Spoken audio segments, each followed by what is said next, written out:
with Ayman Mohyeldin in for Rachel. Hey, Ayman, how you doing? I'm sorry we went over there a little bit. Patrick was passionate. Don't be sorry. A very important point to end the show, and I really appreciate it. And thank you, Jen. And thanks to you at home for joining us this hour. Rachel has the night off, but she will be back tomorrow. I promise you that. And we're going to begin tonight with how the day began, and that is with the opening bell. As you know, every morning, Wall Street trading officially begins when someone rings the opening bell at the New York Stock Exchange in Lower Manhattan. We've all seen the images. It's quite important, quite symbolic. The Stock Exchange does have this long tradition of letting a different company ring the opening bell each day. And in some ways, it is a way of celebrating some kind of milestone that the company has just hit, or a company that may have been going public. And today, because the news gods do have a sense of humor, the company with the distinct honor of actually ringing the opening bell today, out of all days, to officially start trading was the pro-Trump conservative media outlet Newsmax. Newsmax CEO Chris Ruddy did the honors, surrounded by several of President Trump's longtime associates, people you know, people like Rudy Giuliani. You see him there in the front. Trump's former labor secretary, remember that guy? Alex Acosta. He was there as well, a little bit further back though. And they all clapped and they cheered, as it happens every morning. They rang tiny little bells as they officially kicked off what we now know was an especially terrible day on Wall Street.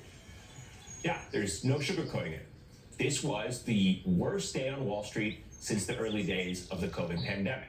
Traders and world leaders, and yes, ordinary Americans, people with jobs and 401ks, reacted to the tariffs that have been imposed by President Trump just yesterday by pretty much freaking out. It was a massive sell-off. The Dow dropped nearly 1,700 points, its worst single session since June of 2020, nearly 5 years ago. The NASDAQ dropped nearly 6%, its biggest decline since, again, March of 2020. The S&P 500 dropped about 5%.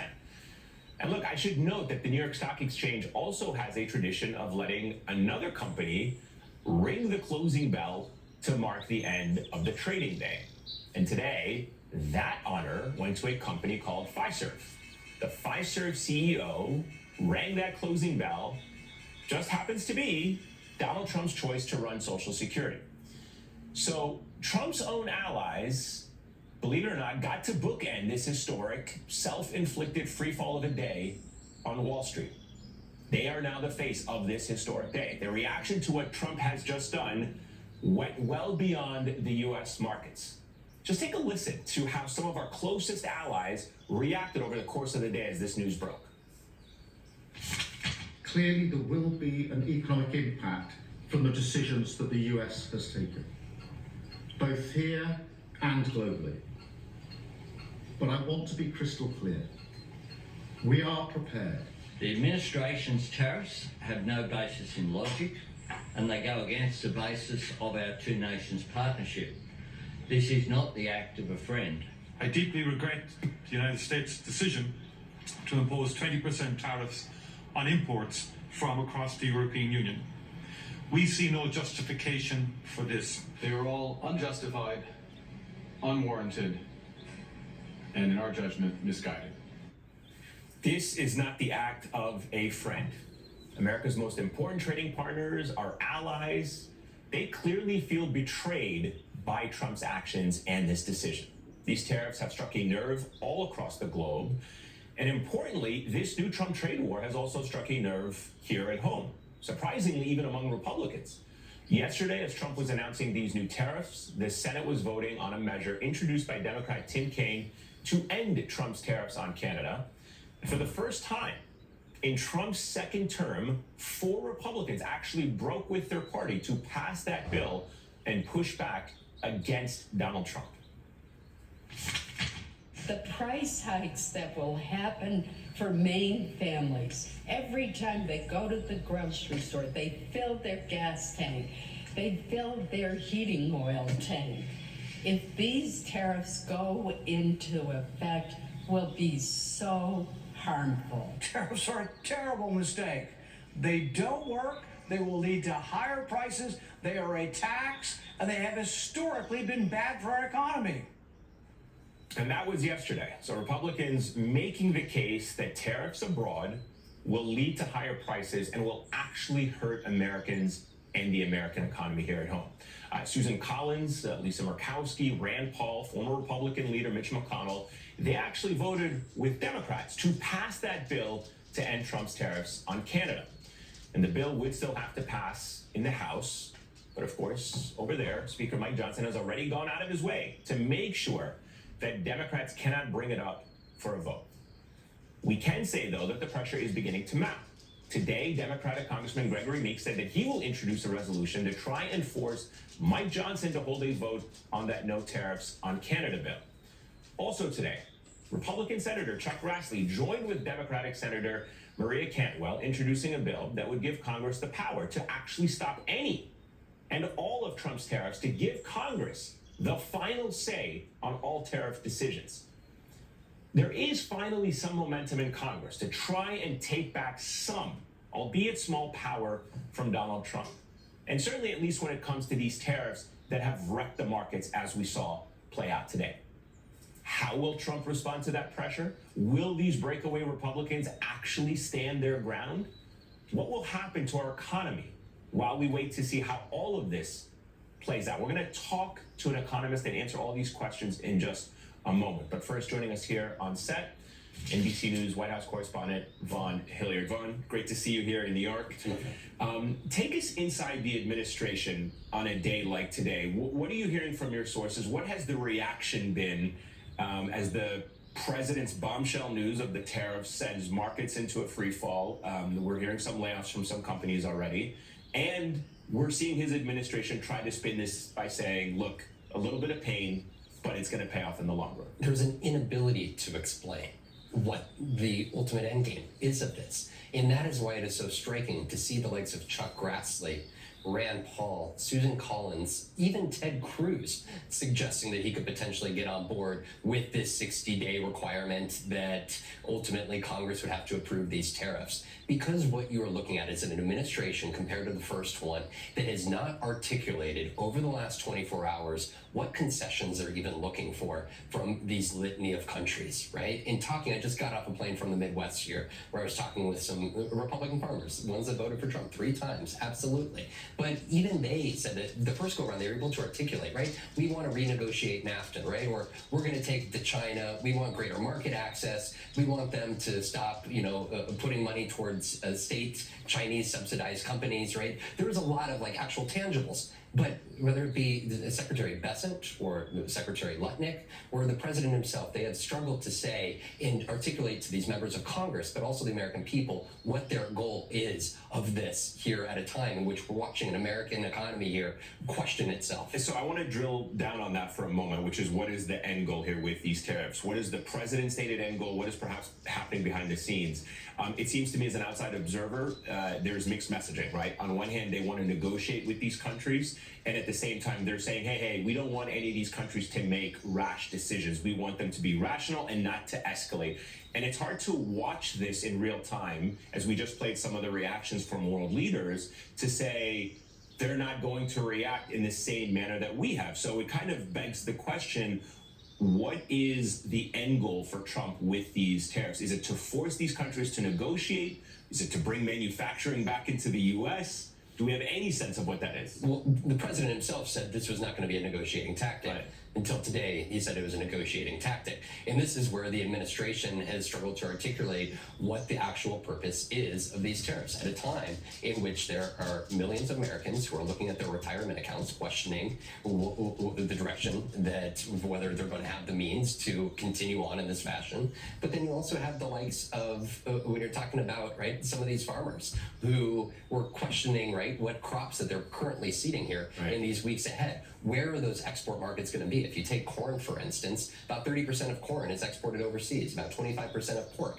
And these are folks, right? They're not just out there planting, but they're out there actually going overseas and actually making these trading partners themselves, finding those export markets. And they're questioning not just this fall, but long term. Is China going to turn to Brazil for corn instead? I think those are the questions that the administration to this day has still been unable to answer. And I think it's important to know who is actually right, having this conversation in the Oval Office, Right. we cannot move away from the point that while he was preparing to make these Rose Garden remarks yesterday, it was Laura Loomer who was there inside of the Oval Office with him. And why is that important? Because she is a preeminent conspiracy theorist who has no regard for basic facts and the truth. And the fact that when we look at the history books at this moment, on April 2nd at the White House, the fact that such an announcement like that was made at the same time that Laura Loomer was in the Oval Office with him is striking. And I think it goes to the fact that there are serious questions from economists about exactly what the end game here is and how the president perceives his own economic policy and its impact on people. So you bring up a really important point as to who was with the president. We kind of know from previous years of reporting on him, he always kind of takes the impression of whoever was last in the room with him. We outlined that there are some Republicans, certainly in Congress and the Senate, who have now broken rank with him on this issue, 4, growing number perhaps.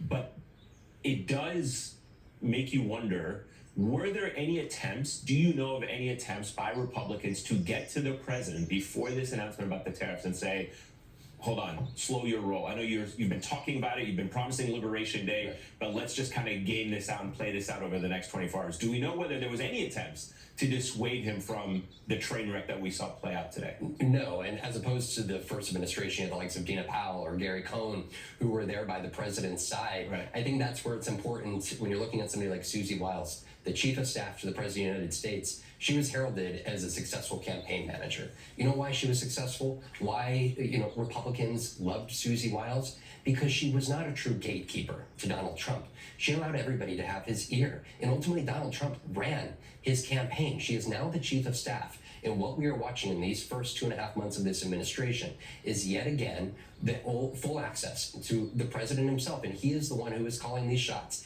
And as he promised, he surrounded himself by people in this cabinet who knew what they were signing up for this go around. He was promising on the campaign trail tariffs on China of up to 60%.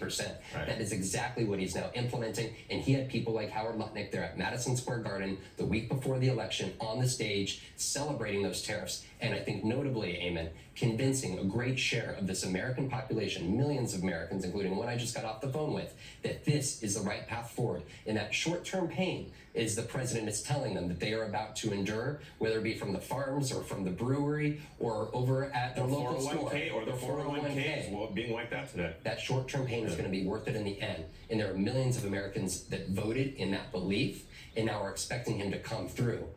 The question is, that first administration, he had tariffs on Canada and Mexico for 9 months. Yeah. He had tariffs on China for 18 months. This is not a president who has ever shown a willingness to back down or acknowledge that he was wrong.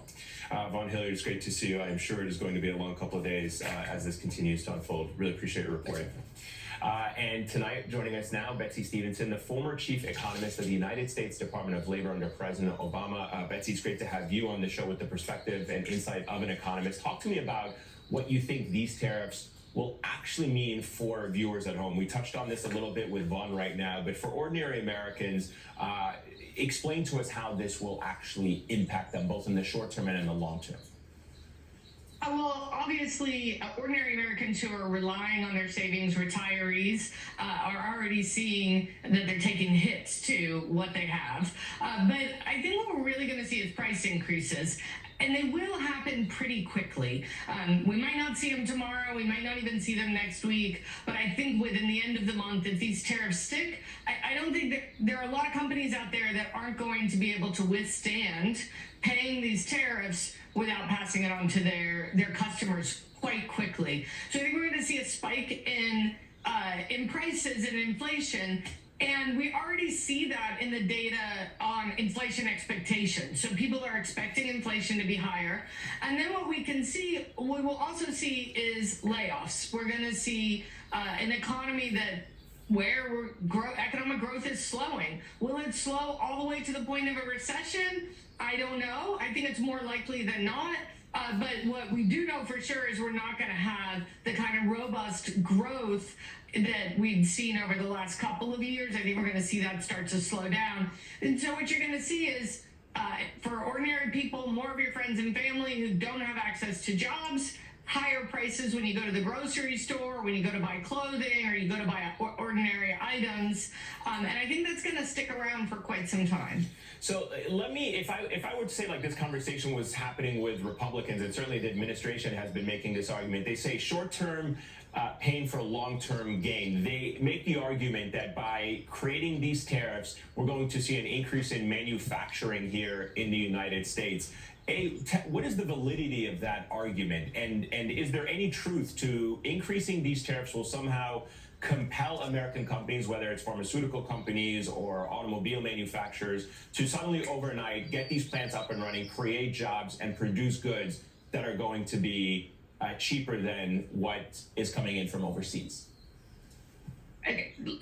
First, we'll start with overnight. They can't do it overnight even if they wanted to. They're not, some magic fairy that blinks their eyes and the factory opens up tomorrow. So this is a long-run investment to open factories in the United States. And you need to be thinking about not just what are the tariffs going to be today, but what are the tariffs going to be over the next 20 or 30 years. And then you have to ask yourself, are you really going to be able to produce it cheap enough in the United States that you're better off doing that than just paying the tariffs and continuing with the factories that you've already invested in? I don't think that a lot of companies are going to immediately come and invest in the United States.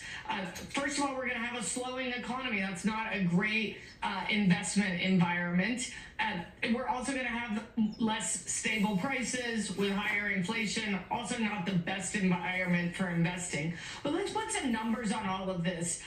We have 13 million Americans who work in manufacturing, and we have 123 million Americans who work in the private sector, not for government, the private sector, in non-manufacturing jobs. Yes, maybe we get, let's say that he is vindicated and we get 2 million new manufacturing jobs. So we go from having 13 million to 15 million. What if they come at the expense of those other 123 million jobs? How many of those do we lose?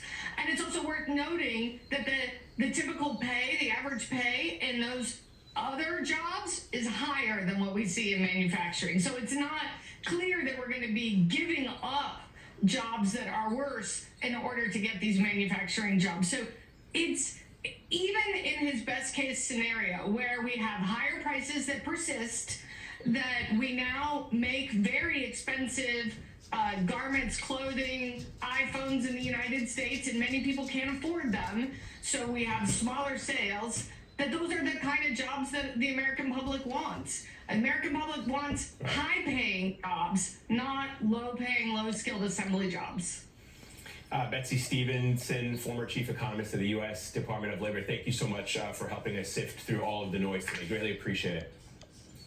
We're going to have much more ahead up here next. We're going to look at, in writing, the proof of the kind of retribution those in the government seeking Trump's favor are actually willing to exact on Americans in this country, and what others are doing to fight back. Stay with us.